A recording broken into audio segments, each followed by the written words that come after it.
Hello and welcome to another week of Monday with the Mayor. I'm Bradford Raths, and we've made our way back to Huntingburg with Denny Spinner. Glad to see you again. And in keeping with today's theme, which is the letter H, we'll start with the hospital building, big developments. Yes, we're very excited about the possibilities of what will be going on at the former St. Joseph Hospital property. As was announced in the last week, the Miller Valentine Group will be filing an application with the IHCDA to receive tax credits for a proposed senior living unit at the former hospital property. They will be actually, should they receive the credits from the state, they will be acquiring about a third of the building, about 30,000 square feet, and develop that into somewhere between 45 to 50 senior living apartments. And that will be independent living apartments for 55 and older. And they will be also adding on to the current facility to provide that. Pete Schweger out from Miller Valentine was at our council meeting on Thursday night and explained a lot of the detail of that program to our council. There's a lot of moving parts yet as part of that project, but bottom line is they're looking at probably a $9 to $10 million investment in the community.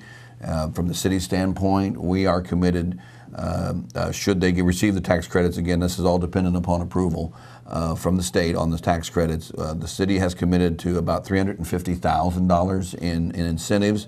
$50,000 of that will come from the edit funds that have already been designated, and that would be for site improvement around the area, maybe sidewalks, lighting, whatever infrastructure needs to be done to the site to improve that.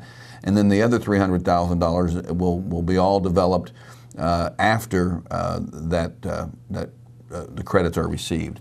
And they could come from a variety of sources. It could be TIFing the area. We have a lot of experience with TIF districts in Huntingburg. It could come in the form of tax abatement. It could come in tax rebates. And we've contracted with a firm that has experience in doing that kind of negotiations with Miller Valentine. And I'm sure that we'll come up with a proper incentive package. The bottom line, again, is that this is a very proper use for the facility. It still adds some flexibility for the current owners. The Huntingburg partners still have plans to develop the property further. It does not interfere with their plans. And I just, very optimistic about what can happen there. Miller Valentine has a great track record with the state and this type of project, and it could be a very exciting development for our community. Definitely a big commitment on both sides financially. Right. We, to see a firm, it's very satisfying, I guess, or encouraging to me to see a firm the size of Miller Valentine, a track record that they have in doing this kind of properties, to say that they want to make this type of investment in our community shows me that we're a community worth investing in. And I think it will be a trigger for a lot of economic development beyond just the hospital property, because once you see that type of money being spent in a community, others interest will be perked as well, and the whole area around the hospital can be developed further, which is clearly part of our comprehensive plan, which was also approved by the council on Thursday night. That is a targeted area for development in the city on the north side, and this is just a key element in making that whole project go.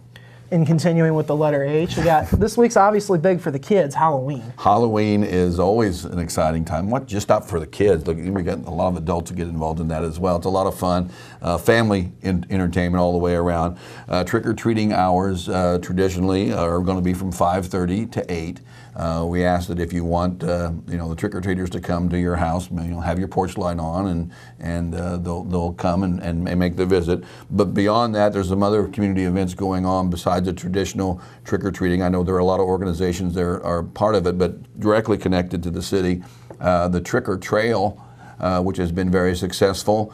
We partnered with the Methodist Church on that. The last 2 years, it has been out at the Niehaus Park. And we're glad to report that because of its popularity, we're actually moving it to the city park this year because of just the amount of traffic it generated. We don't have enough parking and enough traffic control along the highway to make it a safe event. And at the suggestion of the church, we're moving it down to the city park. It'll be along the trails on the south side of the park, a lot of parking right behind League Stadium. That will go on from 5:30 to 8. And also our volunteer fire department is having an opportunity also during those same hours for kids to come and have their picture taken with the fire trucks. Some kids, kids love fire trucks and firemen, so there'll be an opportunity to come and visit the fire station between 5:30 and 8. And they're also asking that if you come to the fire station, you bring along some canned goods. They're taking donations that will go to support Shared Abundance here in town. So a lot of good time Thursday evening. We ask also for those who are traveling through the community at that time. There'll be a lot of kids out, a lot of families out. So just make sure that you travel through the streets with a little bit more care, a little bit more alertness, because we want to have a fun evening for everyone. Yeah. Trick-or-treating kind of lost its appeal for me. I think that's probably because, honestly, it's probably because I found all the houses where they were out of candy. Well, so I wound up not getting any candy. You got to be earlier. That's true. Okay. I had to be earlier to it. Mayor, thank you for your time. Thank you. This has been another week of Monday with the Mayor. We'll have more news right after this.